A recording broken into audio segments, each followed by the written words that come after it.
I think I touched on it with A&M and Tag. Do you want to talk about just kind of general thoughts about Ole Miss as a team Yeah, they're before we get very good into at pitching? home. Yeah. I mean, that's always when you get into these series, they're always going to be good at home. Plus, that Swayze is a very good environment in this conference. Yes, classes are out, so who knows what the actual environment will be like until we see it Friday night. But it's always hard to go play at Swayze, and they're always good at home. So they're a top heavy lineup. Kind of like what you saw with Auburn, what we were talking about in the preview, um, and they're or at Florida. I mean, sorry, but their lineup is streaky if they're on that weekend. Like they have a lot of pop in the middle towards the bottom of the order. If they're on, it's gonna be a hard weekend to get them out.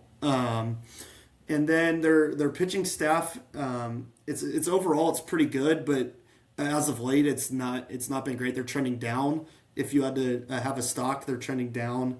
Um, their Saturday guy is very good. He's like our Sims in my opinion when you look at the staff.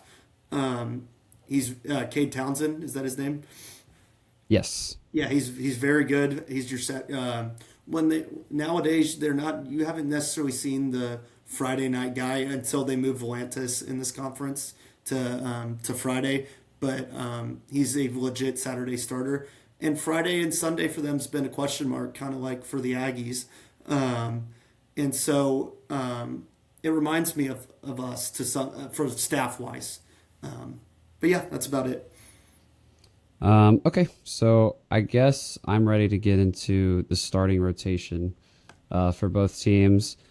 All right, we'll start with Friday night. Now, there's been a lot of discussion about what Shane Sadeo's role on this team is going to be moving forward. We're going to talk about this like he's starting on Friday night, which we both expect him to. Um, so yeah, for Friday night, A&M Shane Sadeo, he's 0-4 in conference play. These stats are pretty ugly. 0-4 in conference play, 9.74 ERA. He's given up 57 hits, walked 13 guys, struck out 42, and the WHIP is pretty alarming, 2.16. And the batting average against Shane Sadeo is 383. Um, Last week against Auburn was easily his worst start of the year. He went one inning, was pretty solid in the first inning, and then things just exploded in the second inning. He gave up 4 hits, gave up 6 runs, walked 2 guys, and struck out 1 overall. Um, so the story for Shane Sadeo, all year has been he's going to get hit around, he's going to give up some runs. It's kind of just been bend, don't break, right? Like you can bend a little bit, just don't explode. And I think last week was kind of the first time we saw him explode, and you lose the game 18-5. So if your starter on Friday night is going to explode like that, you're just not going to win the game. You're just not going to win any conference game that way. So, he's just, I mean, it's like saying the same thing over and over again, but he just has to be better. You have to be better than that. You have to give your team something to work with. And he didn't do that last week. So, certainly hoping for a bounce back, but we know he has it. He's been better at times. He was trending upward, I would argue, before the Auburn game, and then just kind of exploded. So that's Shane Sadeo. Um, if you want to go, you can go into Hunter Elliott if you want to, Yeah, or Hunter if you have any Elliott thoughts about leads their Shane. team in strikeouts. He's 2-2 in conference play. He has a 6.41 ERA, which is relatively high for your Friday night guy in this conference. He's thrown 39 in the third innings, given up 44 hits with 16 walks, um, which is higher again for a Friday night guy. And he struck out 47. Like I said, he leads the team, and his WHIP is a 153, and batting average against is 282. So once again, this is kind of where if you're the Aggies, can you take advantage of a Friday night game where pitching is somewhat of a question mark? Um, and his Hunter Elliott's best outing was against Kentucky. We know Kentucky's not the most powerful lineup. Every year they're a very scrappy bunch. So he went 6 1/3, gave up 4 hits, no earned runs, and had 6 Ks and earned the W. And then this past weekend at Arkansas, he went 3 innings, 6 earned, with 3 walks and 2 Ks, and he got the loss. So he overall on this conference play, he's been trending down. I know also against Georgia, he did not have a very good start. So he is trending down. Yeah, I agree with what you said. I think he's definitely trending down, and that's kind of just going to be what this game is. Like you could argue both starting pitchers are looking for a bounce back. If neither of them get that, you're going to see early bullpen action and probably a lot of runs on Friday night. So we'll get into the A&M offense and just offense in general later, but you have to take advantage of this guy who's been hit around a lot in most of his games and who's trending downwards. So it'll be a good game, I think, for the A&M offense to get back on track after kind of struggling in the last two conference series. Getting into Saturday, obviously Aiden Sims is going to be on the bump. He's 5-1 in conference play. His first loss of the season was last week on Saturday against Auburn. He's got a 4.68 ERA in conference play, 42 and a thirds innings pitched, given up 39 hits. He's walked 13 guys, and he has 43 strikeouts. The whip is also really good, 1.23, and the batting average against is 239. He didn't have his best game against Auburn on Saturday, but it was still, I would argue, good enough. He went 5 innings, gave up 3 earned runs, 7 hits, walked 1 batter, and struck out 4. And he was given the loss in that game, which is his first loss of the year. So Aiden Sims, definitely an opportunity to bounce back. And you don't feel the best about Friday with Shane, and so the pressure kind of continues to feel like it's on Aiden's shoulder to win that Saturday game. So that's Aiden. And then for Cade Townsend, he's 3-1 in conference play with a 3.51 ERA. He's thrown 33 and a third innings with giving up 27 hits and 9 walks. He does not walk a lot of people. Similar to this Auburn staff that you just saw, you're going to have to beat him. And his with 41 Ks right behind Hunter Elliott, and then he has a 1.08 whip and a 214 batting average against. So he's very good. He's like our equivalent of Aiden Sims. Kind of feel like that bounce back after game one. If they were to lose that game, you'd feel very confident in Cade Townsend if you're an Ole Miss fan. Yeah, totally. And yeah, I mean, you love to have Aiden on that day, having your best guy against their best guy. I feel like that probably favors A&M every time. So yeah, moving to Sunday, Weston Moss is coming off of his best game of the season. Last week against Auburn, he went 6 and a third, gave up 1 run, 1 hit, and it was right at the end. It was right at the end of his day. Didn't walk anybody and struck out 6, and he obviously got the win. He's now 2-1 in conference play. He has a 5.06 ERA, 32 innings pitched, 29 hits, 13 walks, and 29 strikeouts. The whip in conference play is 1.31, and the batting average against is 240. So Weston Moss is coming off of his best game of the year. That's got to feel really good for him. I think he's been trending upwards until this point. And after you'd already lost the series, you cannot get swept at home in the conference. And he gave the Aggies exactly what they needed to win that game. So you hope Weston Moss keeps moving in that direction. And I don't see any reason to expect him not to. So yeah, that's Weston. And I'm going to preface this. All of this is obviously we're live streaming this Wednesday, and media availability will be for tomorrow. So it might be listed, like we said, TBA for Sunday, but we would all assume that it's Weston Moss. And then on the Ole Miss side, who knows if they take Hunter Elliott out of it, but we just don't know because this is on Wednesday. Yeah. And heading into Ole Miss's Sunday starter, which has changed, they have gone to a bullpen day. Taylor Rabe has been the opener for the last couple of weekends. His best outing was against LSU, where he did go 6 innings, which is kind of a anomaly out of all of his other outings as of late. It's been about 2 or 3 innings in each, where he went 6 innings, 2 hits, 2 earned runs with 5 Ks.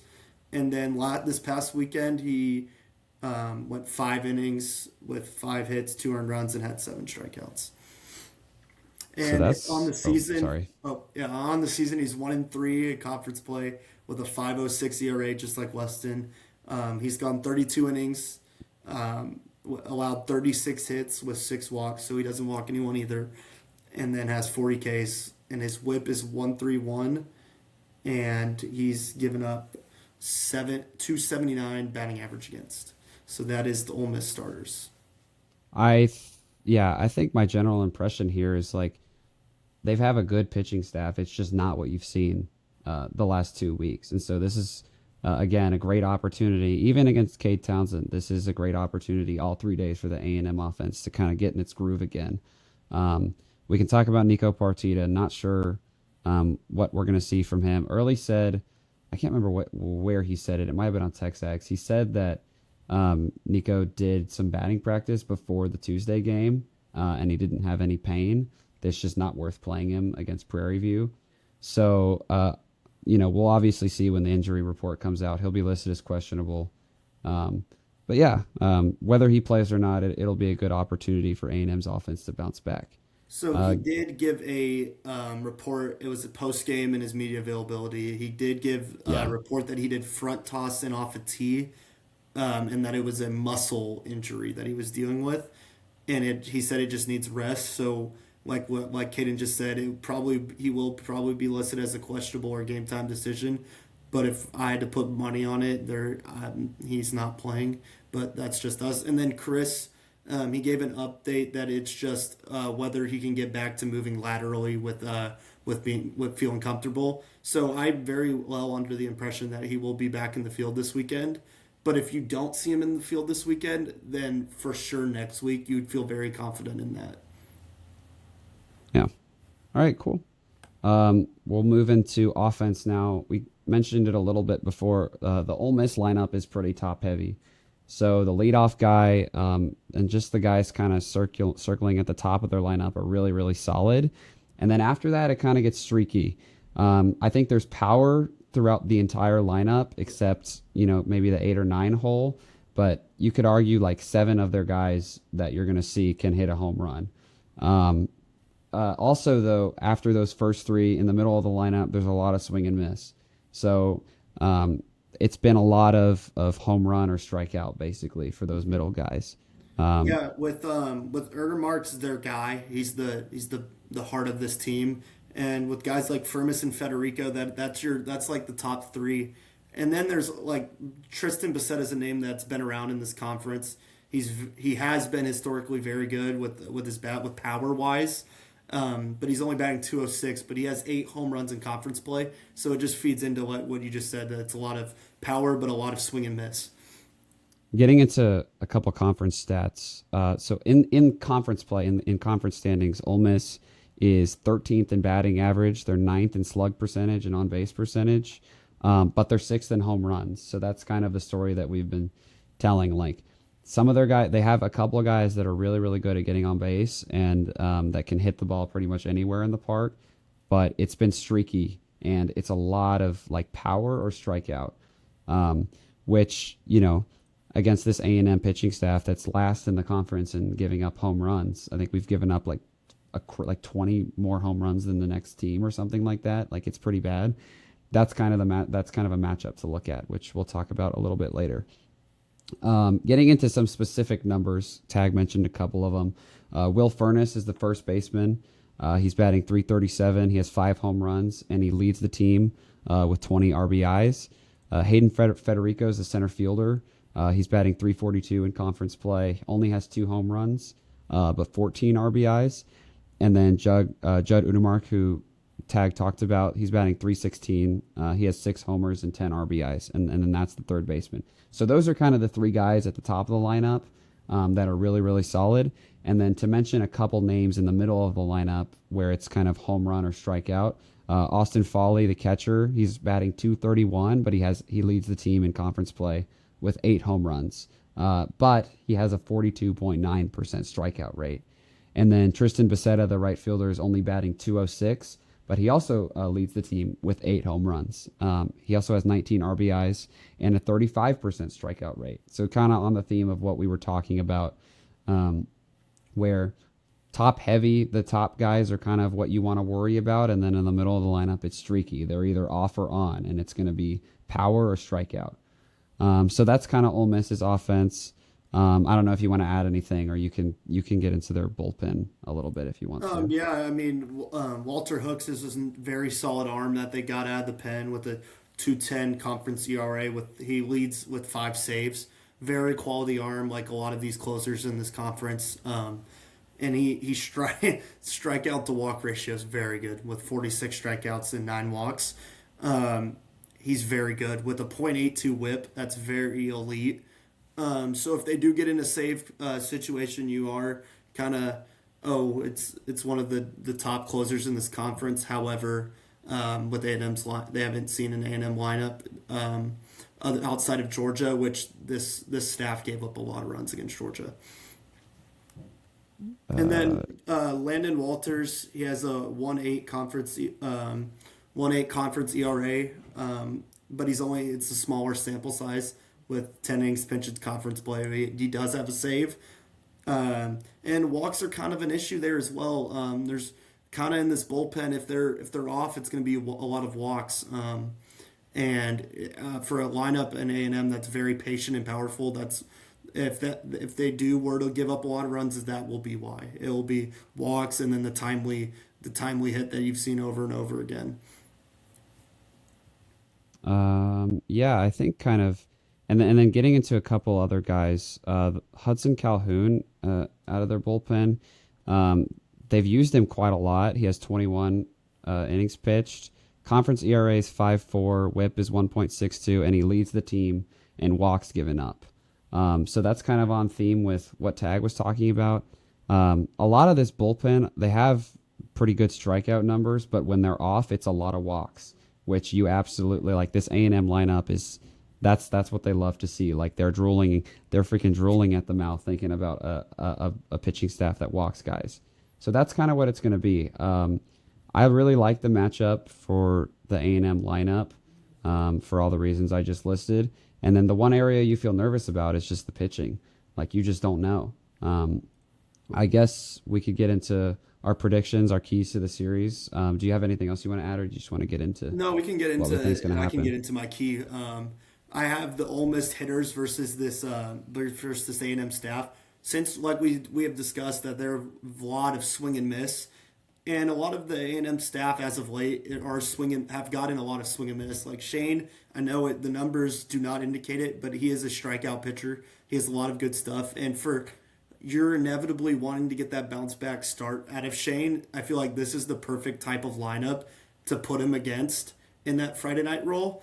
And then, like I said, Moss and Sims also have a lot of good strikeout stuff. So, like I just said, that with a lineup that does swing and miss a lot, this A&M pitching staff has a great opportunity to be very successful this weekend. And then bouncing off of that, I mentioned it a little bit earlier. My key to the series is that A&M is last in the conference in giving up home runs. They've given up a ton of home runs, and Ole Miss kind of has the capability to hit home runs throughout the entire lineup. And so something that we talked about against Georgia, against Vanderbilt, like against some teams in this conference, is solo shots are not the end of the world. If you give up a solo home run, you're fine. But in a series like this, you can't walk people. You can't do that. With every single guy on Ole Miss's lineup being able to hit a home run, if Shane, like we saw against Auburn, like if one of your pitchers has a day like that where they're off and they're walking guys and they're struggling to throw strikes, you can get down really, really quickly against Ole Miss. So that's my key, is just throw strikes. You're going to get hit around. We've seen it every single series. That's what's going to happen. Just don't spiral and walk people. So that's my key. Tag, what's your prediction for the series? I've got with the we've talked about all year with this A&M team is when they play a team with suspect pitching, they will beat them. This has been the key all year. I'm trying to think of this. Vanderbilt beat Missouri. You handled them. LSU in that series, they had questionable pitching, not in general, but they did, and you beat them. And then the only outlier would be, I would say, Florida. They had really good pitching, and you still beat them. But But this A&M team will destroy suspect pitching, and that's what Ole Miss has had, and especially when they're trending downward. So I have A&M winning the series and taking 2 out of 3. I have the exact same thing. I think we would both agree that based on the trends of A&M's pitching staff, if A&M loses a game this weekend, it's going to be the Friday night game probably. That's not my prediction. I'm just saying I think they're going to take 2 of 3. Yeah, I mean, I like what you said. Like, you love the matchup with the A&M lineup, but you're just nervous about the pitching staff. You just don't know what you're going to get on Friday night. You feel pretty good, like on Saturday with Aiden Sims.